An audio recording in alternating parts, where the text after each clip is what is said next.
Hoy vamos a meternos de lleno en la vida de un personaje con un apodo que, la verdad, es toda una declaración de intenciones. Boca de Oro. Vaya apodo. El material que vamos a analizar es un anexo de una serie sobre liderazgo y fe y se centra en San Juan Crisóstomo. Y la idea que lo define es muy potente: la voz que convierte la verdad en belleza. Suena bien. La gran pregunta que queremos responder hoy es, a ver, ¿por qué un predicador de hace 1600 años sigue siendo relevante? Vamos a intentar entender qué lo hizo tan especial, explorando no solo su vida, sino el mundo tan turbulento que le tocó vivir. Es que esa es la clave. No estamos hablando solo de una figura histórica. Al analizar a Crisóstomo, en realidad estamos rastreando el origen de ideas que hoy nos parecen muy modernas. Como por ejemplo, Pues sobre comunicación, sobre liderazgo ético o incluso sobre justicia social. El material lo posiciona de una forma muy visual junto a otros grandes de su época. ajá, Si Jerónimo era, digamos, el cerebro y Agustín el corazón de la iglesia de entonces, Crisóstomo era la voz, una voz luminosa. Y esa metáfora ya nos dice todo sobre su principal arma, la palabra. de acuerdo, pues usemos esa idea como punto de partida. Si era una voz tan potente, hay que entender el auditorio y el escenario. El suyo era la Constantinopla del siglo IV. Vaya escenario. Al leer sobre ella, me la imagino como una ciudad de contrastes brutales.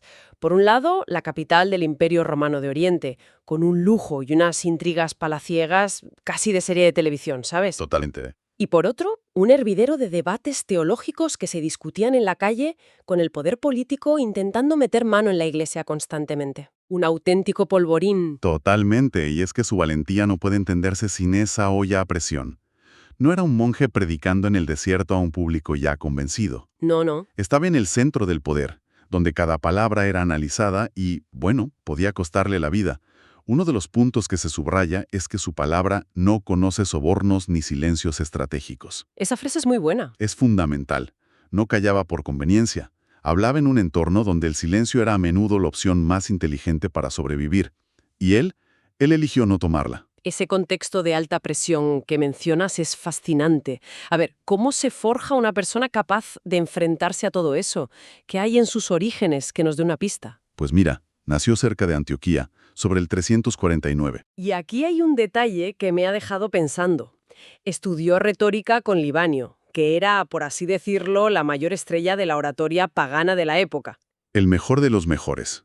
Y al parecer, el propio Libanio se lamentó de que su mejor alumno se perdiera para la literatura al hacerse cristiano. Detengámonos ahí un momento porque esto es mucho más que una anécdota curiosa. A ver. No es solo que fuera un buen alumno, es que dominaba las herramientas de persuasión más sofisticadas de su tiempo. Estaba aplicando las mismas técnicas que usaría un político en el Senado romano o un filósofo en el Ágora, pero para hablar del alma y de la vida cristiana. ¡Ostras, claro! Estaba usando el software del imperio, por así decirlo, para un propósito completamente nuevo. Y eso lo hacía irresistiblemente efectivo, y para la élite, increíblemente peligroso. Claro, porque no era solo un hombre de fe, era un comunicador de élite. Pero su formación no se queda ahí, ¿verdad? Después de ese baño de cultura clásica, se va al otro extremo. Exactamente. Se sumerge en la vida ascética, se hace monje, incluso anacoreta, viviendo en soledad y con una disciplina durísima. ¿Y por qué vuelve? Pues solo vuelve a la ciudad porque su salud se resiente. Y esa combinación es la que crea la tormenta perfecta. Por un lado, el rigor intelectual y la elocuencia de la retórica clásica. Por otro, la profunda disciplina espiritual forjada en el desierto. Y el conocimiento de la gente. Y finalmente, un conocimiento de primera mano de los problemas y las tentaciones de la vida urbana. Tenía las herramientas para comunicar, la autoridad moral para ser escuchado y el conocimiento de la realidad de su gente. Y cuando une esas tres cosas, explota. Fue ordenado sacerdote en el 386 y sus sermones, sus homilías, se convirtieron en un fenómeno de masas. Una pasada. La descripción que tenemos es casi cinematográfica. Iglesias abarrotadas hasta los topes, gente agolpándose en las puertas para poder oír algo, comerciantes que cerraban sus tiendas para no perdérselo. Es que parece más un concierto de rock que una misa. Totalmente. Y esto me genera una pregunta. ¿Qué era tan magnético en sus sermones? ¿Era solo carisma o había algo más en el contenido? La pregunta es buenísima, porque el carisma solo no sostiene un movimiento así. El análisis de su estilo revela varias claves. Primero, era increíblemente directo. ¿En qué sentido? No se andaba con rodeos ni con teología abstracta. Hablaba de la envidia, de la gestión del dinero, de cómo perdonar a quien te ha ofendido, de la educación de los hijos. O sea, temas del día a día. Temas que la gente vivía cada día. Era profundamente bíblico, sí, pero siempre aterrizado en la vida real. O sea, que la gente salía de allí con algo práctico que aplicar a su vida, no solo con una idea teológica compleja en la cabeza. Exacto. Para él, y esta idea es lapidaria, un sermón que no movía la conversión A un cambio real. a un cambio de vida, exacto, era un sermón fallido. El objetivo no era la admiración intelectual del público, sino la transformación personal. Buscaba el clic en la conciencia de cada uno. Ya. Además, su método para interpretar la Biblia era muy moderno. Buscaba el sentido literal, el mensaje claro, huyendo de alegorías complejas, que a veces solo entendían los eruditos. Quería que el mensaje llegara a todos y lo conectaba siempre con un ¿y esto qué significa para ti hoy? Entiendo. No es un académico en su torre de marfil. Es un pastor con los pies manchados del barro de la calle. Pero claro, esa popularidad y ese estilo tan directo tienen que llevarle a un escenario mayor. Y así fue. Así fue. En el 398 lo nombran arzobispo de Constantinopla. Y la forma en que ocurrió es curiosa. Se dice que fue casi secuestrado para el cargo. Lo cual ya nos da una idea de que no era un hombre ambicioso que buscara el poder. Probablemente lo veía venir y no lo quería. Seguramente. Y una vez en el cargo, demostró por qué. No se ablandó, sino todo lo contrario. Aplicó la misma exigencia que predicaba al pueblo a la propia institución, y aquí es donde su faceta de reformador se vuelve implacable. ¿Qué hizo exactamente? Pasó a la acción de forma inmediata. Vendió los lujos del palacio episcopal para financiar hospitales. Exigió a su clero una vida de pobreza, transparencia y disciplina. Eso debió de doler. Imagínate, prohibió que tuvieran sirvientas en sus casas para evitar escándalos. Combatió la simonía, la compra de cargos eclesiásticos. En resumen, se propuso limpiar la casa desde dentro. Y eso, como puedes imaginar, Le generó una cantidad enorme de enemigos. dentro de la propia iglesia. No solo se enfrentaba al poder político, sino también al poder clerical corrupta. Claro, porque es una cosa predicarle al pueblo sobre la humildad y otra muy distinta decirle al obispo de al lado que venda sus caballos y se dedique a los pobres. Exacto. Y si a esa mezcla le añadimos la corte imperial, la colisión era inevitable. La emperatriz Eudoxia, por lo que se cuenta, se sintió directamente aludida por sus críticas al lujo y la vanidad. Aquí es donde la historia se vuelve un drama de alto voltaje.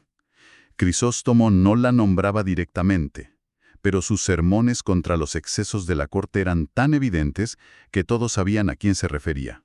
Era una indirecta muy directa. Era una crítica al estilo de vida de la élite imperial, a su desconexión con el sufrimiento del pueblo. Y Eudoxia, una mujer muy poderosa y orgullosa, lo interpretó como un ataque personal. Lo veía no solo como un reproche moral, sino como una amenaza a su autoridad. Pero ese estilo tan directo y exigente, ¿no generaba también rechazo entre la gente común? A ver, ¿acaso no había quienes lo consideraban demasiado duro o simplista? Se habla de sus detractores más allá de la corte y el clero. Es una observación muy pertinente. Sin duda, su mensaje no era cómodo para nadie. Exigía mucho. Y aunque la mayoría del pueblo lo adoraba, precisamente por su coherencia y su defensa de los pobres, Claro. es lógico pensar que muchos comerciantes ricos o ciudadanos acomodados se sintieran incómodos con sus constantes llamadas a la caridad radical. Pero sus grandes enemigos, los que realmente podían destruirlo, no estaban en la calle. Estaban en los palacios. Eran una alianza tóxica. Clérigos resentidos por sus reformas y la corte imperial, con la emperatriz a la cabeza, que se sentía desafiada. Y esa alianza fue la que activó la maquinaria para acabar con él. ¿Y lo consiguieron? Fue desterrado, 2 veces de hecho. 2 veces. Es la clásica historia de la voz profética que el poder no puede tolerar y acaba silenciando. Sí, pero aquí la historia da un giro espiritual muy profundo. Es fácil verlo solo como una víctima, un mártir de la verdad. Pero el análisis de sus escritos del exilio revela algo más. ¿El qué? Es allí despojado de todo poder, de su catedral, de sus seguidores, donde encontramos al Crisóstomo más profundo. Un hombre que no está amargado ni derrotado, sino purificado. Vaya. Sus cartas de esa época, que son una joya, muestran una fe serena, humilde, luminosa. La adversidad no lo rompió, sino que lo refinó. Es como si al quitarle la voz pública, su voz interior se hiciera más fuerte y clara. Es una imagen muy poderosa. Murió en el exilio, en el año 407, durante una marcha forzada y agotadora. Y sus últimas palabras, según se cuenta, resumen toda su filosofía de vida. Gloria a Dios por todo. Impresionante. Cuando empezamos, sabía que era un orador importante, pero lo que de verdad me ha impactado de este análisis es esa coherencia brutal. No es solo lo que decía desde el púlpito más importante del mundo, sino que estaba dispuesto a perderlo todo por ello. Esa conexión total entre palabra y vida es lo que realmente lo define, ¿no? Totalmente. Y esa coherencia es lo que hace que su legado siga vivo. Si pensamos en las claves que nos deja, son de una actualidad asombrosa.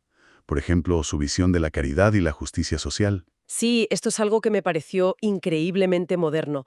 Hoy hablamos mucho de justicia social, de redistribución de la riqueza, pero tendemos a pensar que son ideas de los últimos 2 siglos. Claro, Y de repente te encuentras a este hombre hace 1600 años diciendo algo que sonaría radical incluso en un debate actual. exacto. No es solo que organizara hospitales y hospicios, que ya era revolucionario. Es la base teológica que le da. La frase que se cita es demoledora. No hacer limosna a los pobres es robarles. Lo que retienes no es tuyo, pertenece a ellos.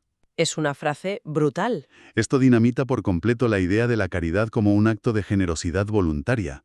La convierte en un acto de justicia obligatoria. Claro. Desde su perspectiva, la riqueza superflua no te pertenece. Eres simplemente un administrador temporal de unos bienes que tienen un destino social, que es cubrir las necesidades de los más pobres. Es una idea que pone en jaque toda la estructura de la propiedad privada tal y como la entendemos. Y no lo decía un revolucionario del siglo XIX, sino un arzobispo del siglo IV. Por eso su voz era tan peligrosa. Y no es lo único. Sus enseñanzas sobre el matrimonio y la vida familiar, en un mundo romano que a menudo era muy brutal en las relaciones domésticas, se basaban en el respeto mutuo, la ternura y el perdón. Ajá. Hablaba del hogar como una pequeña iglesia, un espacio de crecimiento espiritual y, por supuesto, lo que ya hemos comentado, su valentía profética. La idea de que la fe no puede ser un asunto privado y cómodo, sino que tiene la obligación de denunciar la injusticia, venga de donde venga. Era una fe incómoda. Encarna la fuerza de la verdad dicha con amor, y el matiz es importante. Su objetivo no era destruir al pecador, sino transformar su corazón. Es que, al final, el recorrido es impresionante. Tenemos al orador brillante formado con las herramientas de la élite pagana, al reformador implacable que no temió enfrentarse a su propia institución ni a la mismísima emperatriz, Casi nada. al pastor cercano que entendía y hablaba de los problemas reales de la gente de la calle, y finalmente al mártir coherente, que vivió y murió por exactamente lo mismo que predicó toda su vida. Un personaje que, visto así, es de una pieza. Sin duda. Y este análisis de Crisóstomo nos deja con una reflexión final que creo que es muy pertinente para nuestro tiempo. A ver. Él consiguió fusionar de manera magistral la técnica, la retórica clásica, con una convicción espiritual inquebrantable. Y esto nos plantea una pregunta fundamental hoy. En una era absolutamente saturada de información, de discursos, de mensajes, de influencers, De mucho ruido. de mucho ruido, ¿sí? ¿Qué es lo que hace que una voz sea verdaderamente transformadora y no solo ruido? ¿Es la perfección técnica? ¿Es la pasión con la que se comunica? ¿O es, como vimos en el Boca de Oro, esa alineación total y a veces dolorosa entre lo que se dice y lo que se vive? Buena pregunta para terminar. El propio Crisóstomo nos dejó una pista para meditar sobre dónde reside esa fuerza, no solo en el individuo, sino en la comunidad. Decía, no puedes orar en casa como en la iglesia, allí hay algo más. La unión de los espíritus, la concordia, el vínculo de la caridad. Una idea sobre el poder de la palabra compartida y vivida en común, que él encarnó de una forma que sigue resonando siglos después.